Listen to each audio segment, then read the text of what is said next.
officials, the faculty of IIT here, and also the students and some Kendriya Vidyalaya young students who've also chosen to participate today. I'm extremely happy to be here. Assam is a beautiful state. Northeast is a beautiful part of India. Whoever would not want to be. So, it's a great opportunity each time for all of us to come here and be with you. And that's exactly what Prime Minister of India has done in the last 10 years. Can you guess as to how many times he's been to Northeast in the 10 years? Feel free, guess. 10 times. 3 times. Somebody else? Anybody else? 18, 14, 12. 10. It's a random guess that everybody is engaging in, which is fine. But then I'll tell you the fact. He's been here 65 times. The last 10 years, Prime Minister Modi, 65 times.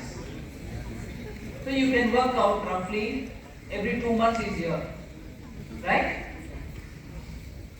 So, if that is the Prime Minister and he shows by leadership what he would want to place as priority. Hitesh Jain, while talking, said all of us will have to become ambassadors of VIKSIT BHARAT.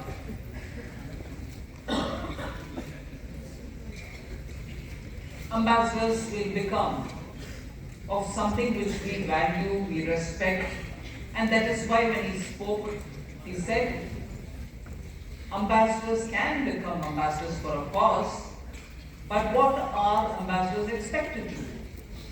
They are expected to show by participating in wanting to become an ambassador and wanting to build the cause which they believe in. Now the cause for which we are all here is to make India a developed country by 2047. That's why this VIKSIT BHARAT. It's nothing but we should be, by the time 100 years of independence from the British, 2047, we want India to be one of those developed countries of the world. And for that, we want to be ambassadors. Now I refer to the point that Hitesh made while speaking. He said an ambassador can become an effective ambassador by either participating for that cause, in contributing, in participating, in building that cause up. Or you can take the example and take somebody's example, or you set an example of yourself because of some conduct. So the third is conduct. Participation, standing as an example, and then the conduct. So he said, before us you have the Prime Minister, and therefore we can do like the way he does.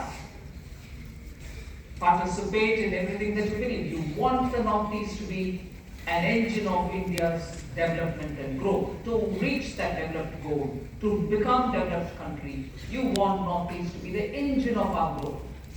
And therefore he believes in this place, he wants to come here. Even without coming here, he stays somewhere else, but make sure investments happen in Northeast. And that is one example of yesterday, which the Honorable Finance Minister of Assam nicely quoted. Now, before I go on to talking about other things, what is it that which came to Assam yesterday? You're all students of IIT, you have students of Kendriya Vidyalaya who will also want to probably be part of them at least will want to be in IITs or anything else. What came yesterday is very different from all the investments made before. Why? Did it have more money than others? Money can come, big investments can come, big huge amounts can come. But what came yesterday is history. It's actually a big historical moment for the Northeast and in particular for Assam.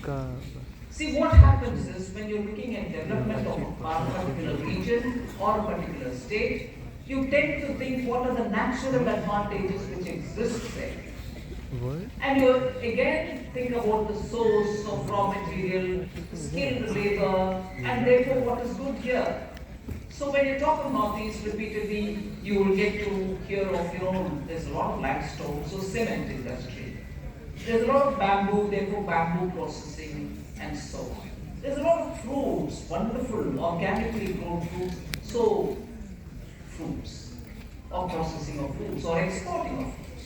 All that will have to happen, I'm not saying no. But what happened yesterday is something for which not just some states of India, which are already well into industry, well into manufacturing, and therefore they vie to have them. But even some countries, other than leave some of the states in India, there are countries which long to have a part of that semiconductor value chain in their countries. But Assam got it.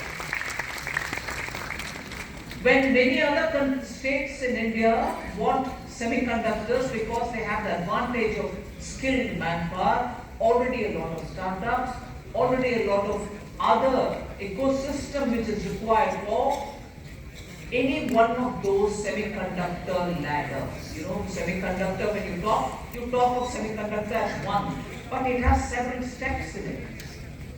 The initial stages and advanced stage, in between you're also looking at chip manufacturing or assembly or testing or marketing or packaging. There are different stages in the production of semiconductors. So there are states which tell you, I have the natural ecosystem for it, come please set it up here. But even as we are doing it, the decision of the Honorable Prime Minister saying, why not one of the northeastern states go set it up in Assam, and the Tata Group has come to Assam to invest and set up ATMP plant for semiconductor manufacturing, and that's why yesterday's decision is a historic moment for the Northeast. You had the most advanced. So the 65 visits to Assam is not just to tick a box saying I'll come every 2 months, I plan to come, I'll come. No, it's not that, just that. It's understanding what the youth of this area want.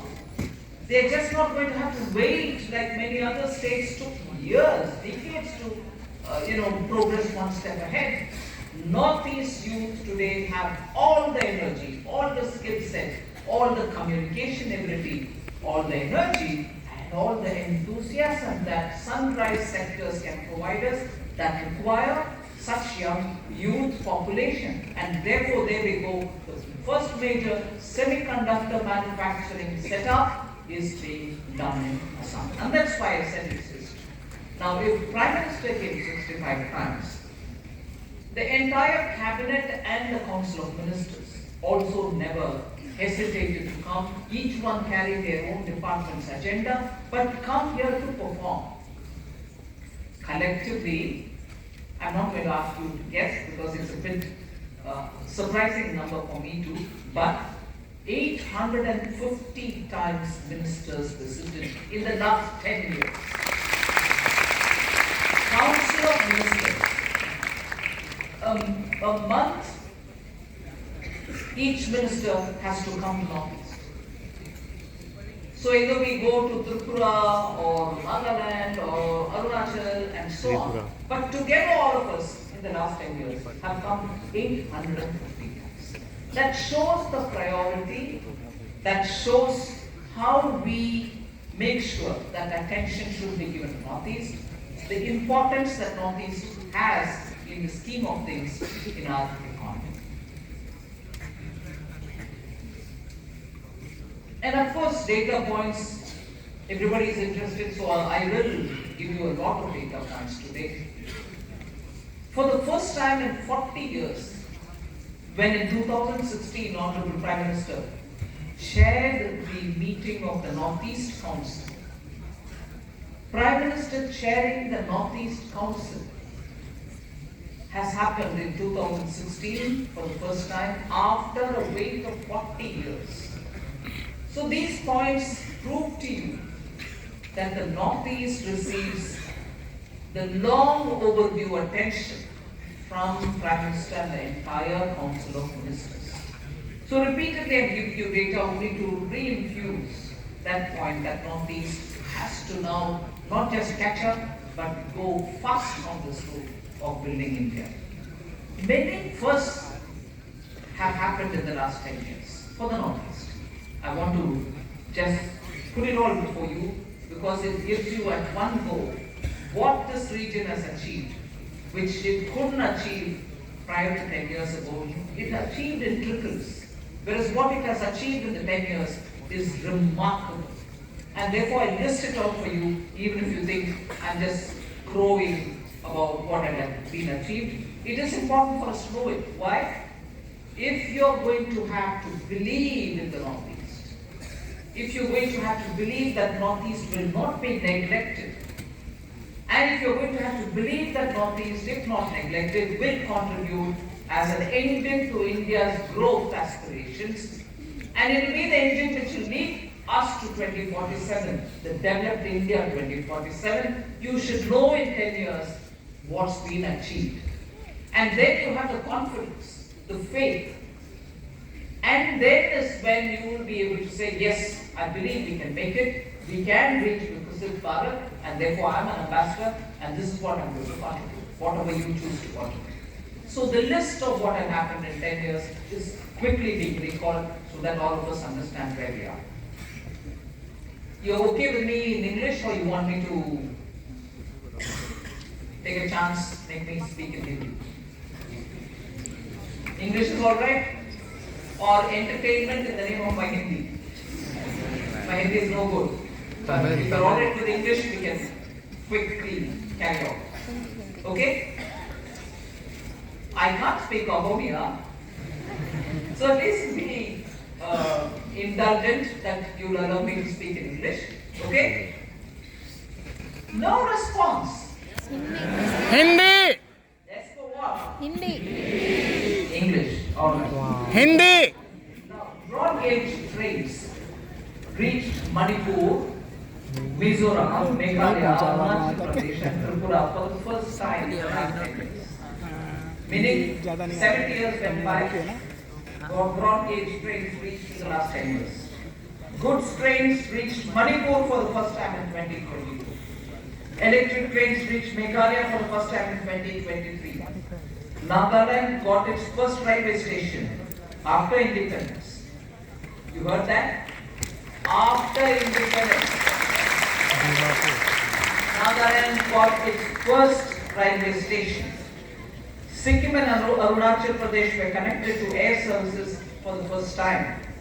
Nagaland got its first ever medical college in 2023.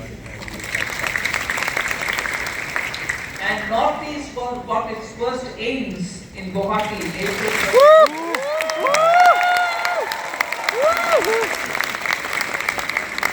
India's first ever national level sports university was set up in Manipur in 2018.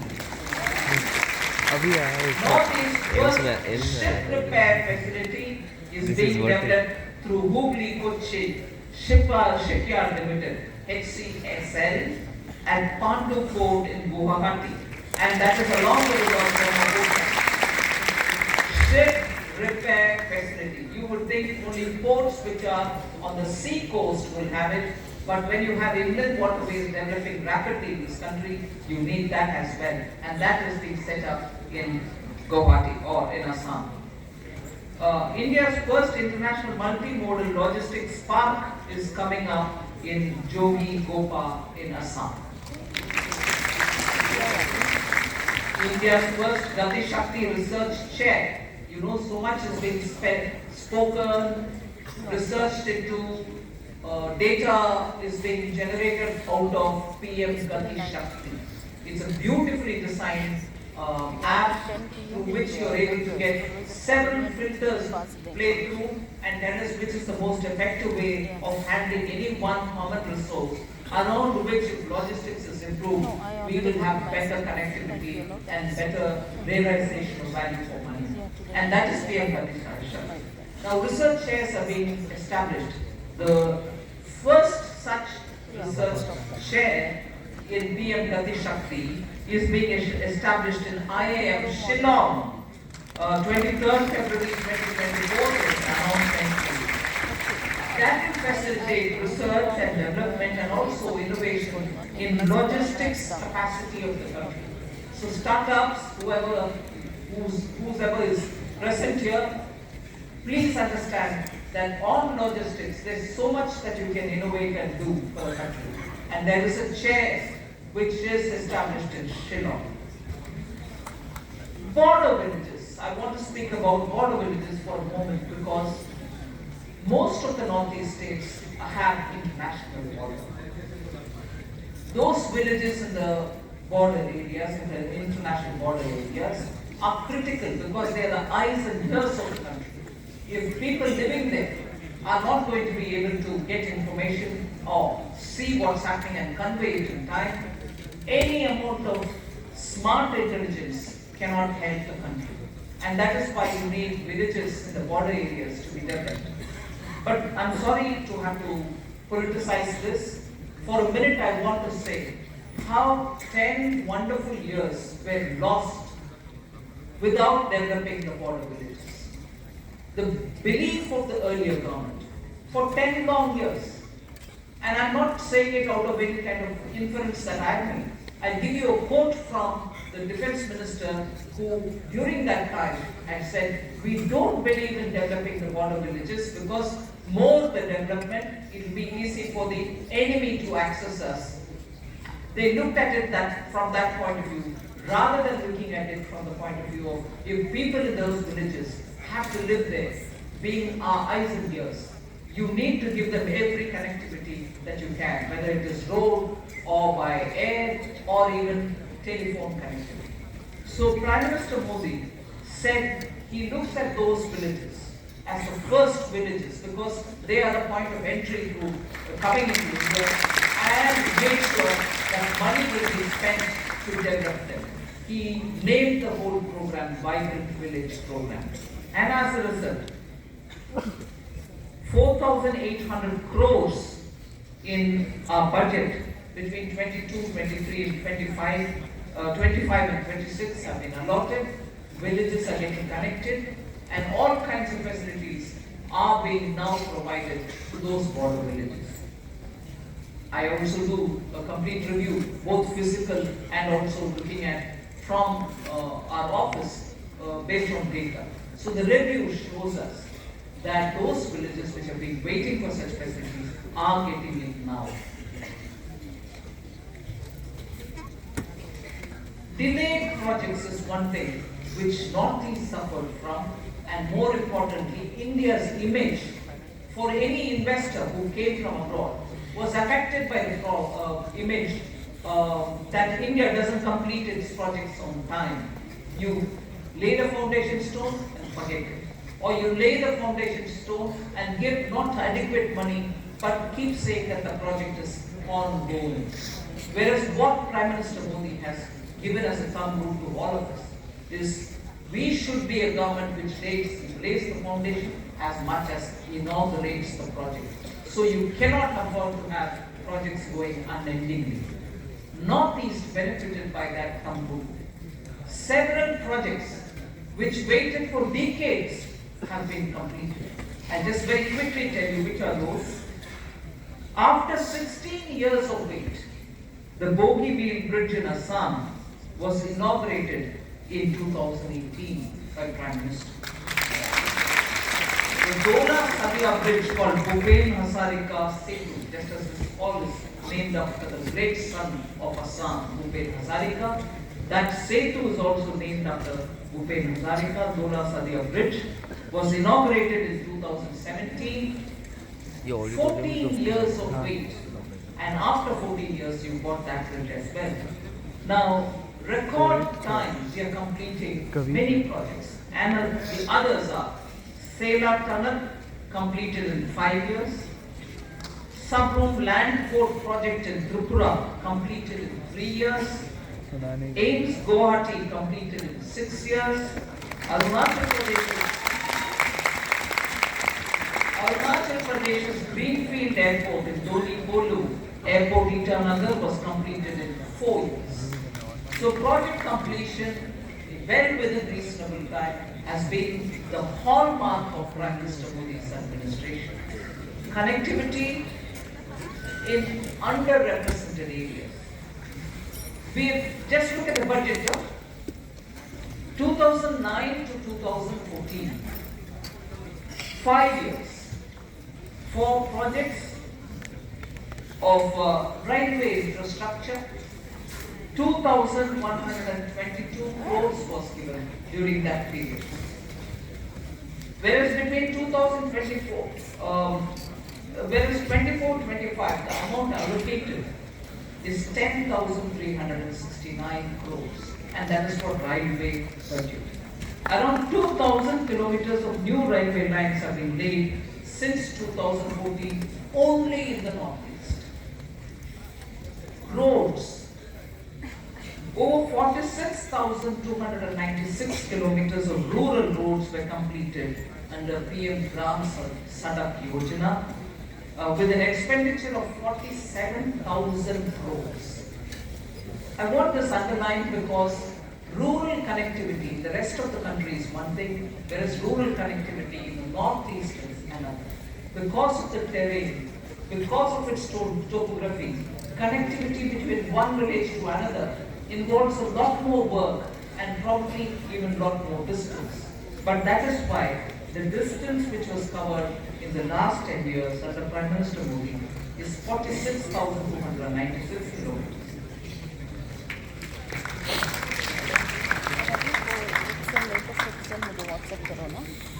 Until 2014, only 10,000 kilometers of national highways were constructed in the northeast. That is over 7 decades. Only 10,000 kilometers. Whereas in the last 10 years, 6,000 kilometers have been completed in the northeast only.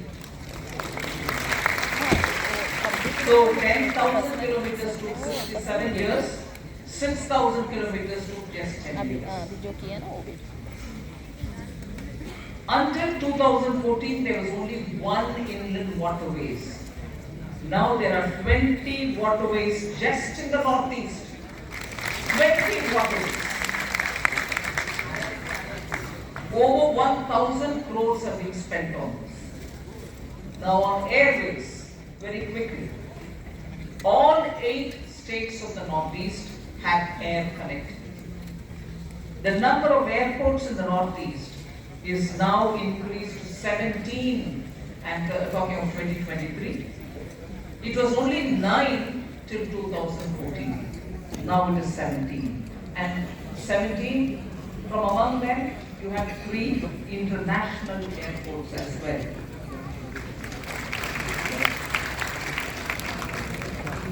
Northeast and its climatic conditions very conducive to strengthen the edible oil mission in India. You know, we spend a lot of money, foreign exchange, by importing crude oil to run our vehicles, the cars and the trains and the buses and everything.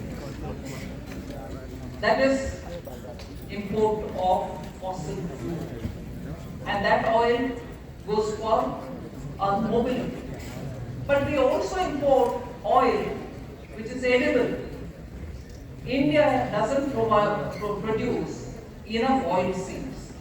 As a result, we import a lot of oil, particularly palm oil. And the palm oil comes from the Southeast Asian countries like Indonesia, Malaysia, and so on. Huge amounts of foreign exchange are paid out because we need to import edible oil. But we saw potential in the Northeast. And therefore, the National Mission for Edible Oil has set up a palm oil mission for the Northeast.